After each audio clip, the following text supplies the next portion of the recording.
রাজশাহীর সবচেয়ে হাইপ তোলা জায়গা এই মিডল চর। এখানে আসলে আপনার দুই রকম অভিজ্ঞতা হতে পারে। এক, মিনি সুইজারল্যান্ড। দুই, গরমে গরুর গোবর দেখতে আসছি। একটা সারাদিন এই মিডল চরে কাটানোর পর আমি সব উত্তর পেয়ে গেলাম, আর সাথে এটাও জানলাম এই মিনি সুইজারল্যান্ড আর কতদিন এক্সিস্ট করবে।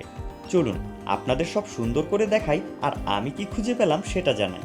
আর সবচেয়ে সিক্রেট যেটা, কখন আসলে আপনি 2 নম্বর তালিকায় পড়বেন না সেটা বুঝি।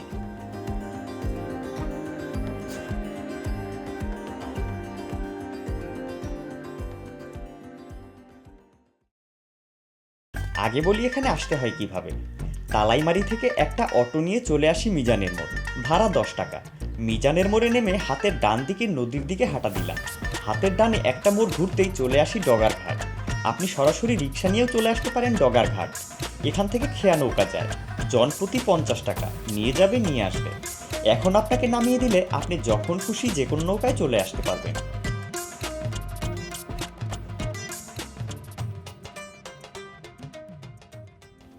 আমরা সকাল 9টায় পৌঁছালাম মিডল চর। আকাশ মেঘলা, ঝিরিঝিরি বাতাস। মন এতটা ভালো হয়ে গেল যেন সবকিছু ভুলে গেলাম।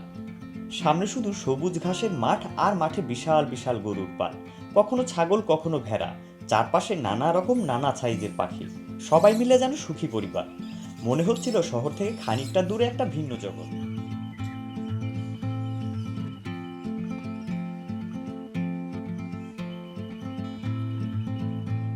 আমরা হাঁটতে হাঁটতে একদম দক্ষিণ পাশে চলে আসলাম। গায়ে ঠান্ডা বাতাস আর মাথার উপরে ভেসে বেড়ানো মেঘ। এখানে এসে যেন থমকে গেলাম। শুয়ে বসে কাটিয়ে দিলাম অনেকটা সময়। চোখের সামনে যেন সৌন্দর্যের মেলা বসেছে। তাই এখানে আসার আগে অবশ্যই আপনাকে ওয়েদার ফরকাস্ট দেখতে হবে, আর কম্পারেটিভলি একটা ঠান্ডা দিন চুজ করুন। যদিও পুরোপুরি মিলবে না, বাট এটা আপনাকে সাহায্য করবে।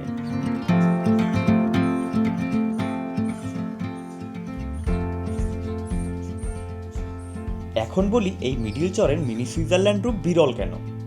এই চরের মিনি সুইজারল্যান্ড রূপ মূলত প্রকৃতির দান। সব বছর এরকম সৌন্দর্য মাত্র কয়েকটা দিন থাকে। পদ্মার পানি যখন মূল চরের ভূমি ছুঁই ছুঁই করে, তখন এরকম একটা পরিবেশ সৃষ্টি হয়। পানিতে ডুবে গেলে আর এরকম থাকবে না, পানি নেমে যাওয়ার পরও এরকম থাকবে না, কারণ তখন ঘাসগুলো এরকম সবুজ আর সতেজ থাকবে না, ঘাসগুলো হবে কাদাযুক্ত। সবচেয়ে গুরুত্বপূর্ণ বিষয়, আজকে শ্রাবণ মাসের শেষ দিন। ভাদ্র মাসের 15 তারিখে এই চরের সকল জমিতে দেওয়া হবে হাল চাষ।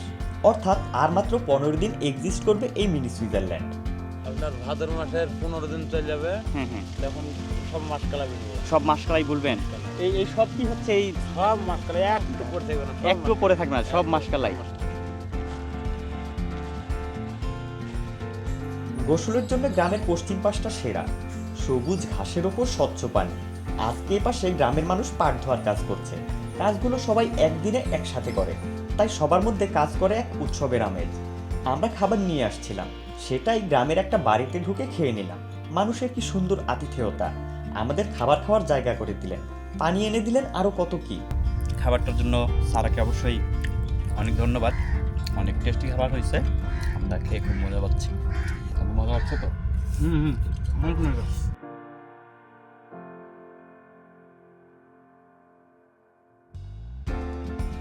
খাওয়ার শেষে গ্রামের ভেতর দিয়ে হাঁটতে হাঁটতে চলে গেলাম গ্রামের উত্তর পাশে।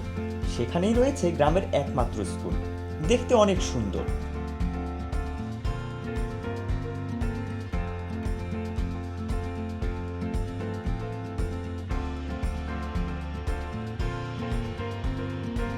আর তার উত্তর পাশে রয়েছে দিগন্ত জোড়া সবুজ মাঠ, আর সেখানেই রয়েছে সবচেয়ে বড় গরুর পাল। গরুগুলো নিজেদের মতো ঘাস খাচ্ছে, সবাই একসাথে, ওদের বুফে চলতেছে, কোনো তাড়া নেই।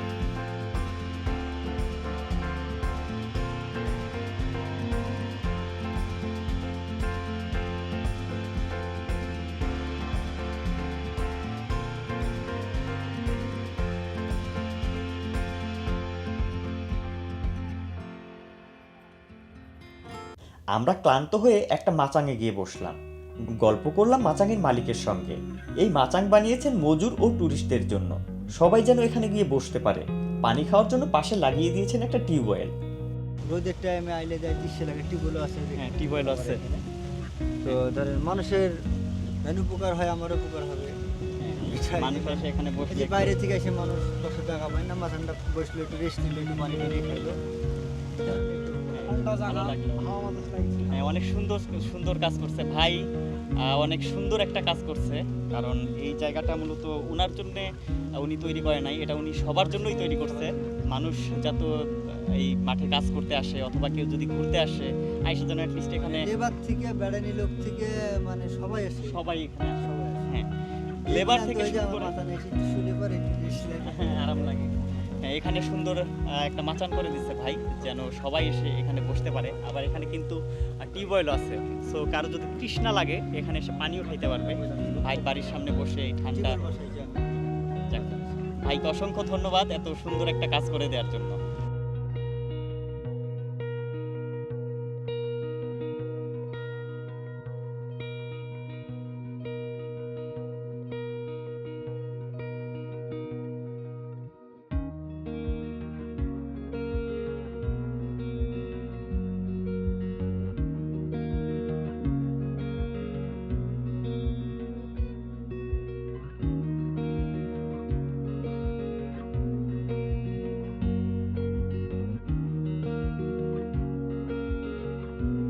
চলে আসার সময় এক পশলা বৃষ্টিও হয়ে গেল। ছাতা থাকায় রক্ষা পাই। আপনারাও ছাতা সঙ্গে আনতে ভুলবেন না। রোদ হোক বা বৃষ্টি, দুটো থেকেই রক্ষা পাবেন। বাংলাদেশে কম করে হলেও 10-12টা মিনি সুইজারল্যান্ড আছে। সময়ে সময়ে আমরা বিভিন্ন জায়গাকে মিনি সুইজারল্যান্ড ডাকি। আমার মনে হয় এটা আমাদের অনুভূতিকে রূপকের মাধ্যমে প্রকাশ করা। আমাদের কাছে সুইজারল্যান্ড একটা ফিলিং। আমার মনে হয় আমরা মনে মনে সবচেয়ে সুন্দর জায়গা হিসেবে সুইজারল্যান্ডকেই সবচেয়ে বেশি ভ্রমণ করি। কোথাও গিয়ে আমরা একটা বিশাল চারণভূমি, অসংখ্য গরু আর পাশে নদী বা পাহাড় দেখলেই সুইজারল্যান্ড বলি না। এর সবচেয়ে গুরুত্বপূর্ণ পার্ট সুইটেবল আবহাওয়া হলেই আমরা সেটাকে সুইজারল্যান্ড বলি। তাই আমিও সেদিক থেকে সারাদিন সুইজারল্যান্ডেই কাটাই। সকালে যেখানে কোনো দোকান ছিল না সেখানে দেখলাম অনেকগুলো স্টল হয়ে গেছে, আর জায়গাটাও নোংরা হওয়া শুরু করছে। তবে হ্যাঁ, এই চরের একজন কৃষক খুব হাত জোর করে রিকোয়েস্ট করছেন যেন আপনারা যাতে কোনো প্লাস্টিক বা পলিথিন জায়গায় জায়গায় ফেলে না দেন। জায়গাটা খুব অলরেডি নোংরা হওয়ার পর্যায়ে চলে গেছে। তো ওনাদের রিকোয়েস্ট ছিল যে আপনারা প্লিজ এই ময়লাগুলা আপনারা এখানে সেখানে না ফেলে একটা জায়গায় ফেলুন, পুড়িয়ে দিন অথবা নিয়ে শহরে চলে যান। এটা ওনাদের রিকোয়েস্ট। চলে যাওয়ার সময় খুব ট্রাফিক জ্যাম হবে জেনে আমরা 6টার আগেই বোটে উঠে পড়ি। তাই কোনো কামড়াকামড়ি ছাড়াই আমরা চলে আসি ডগার ঘাট। ভিডিও ভালো লাগলে লাইক কমেন্ট করবেন, আর চ্যানেলটা সাপোর্ট করতে চাইলে সাবস্ক্রাইব করবেন।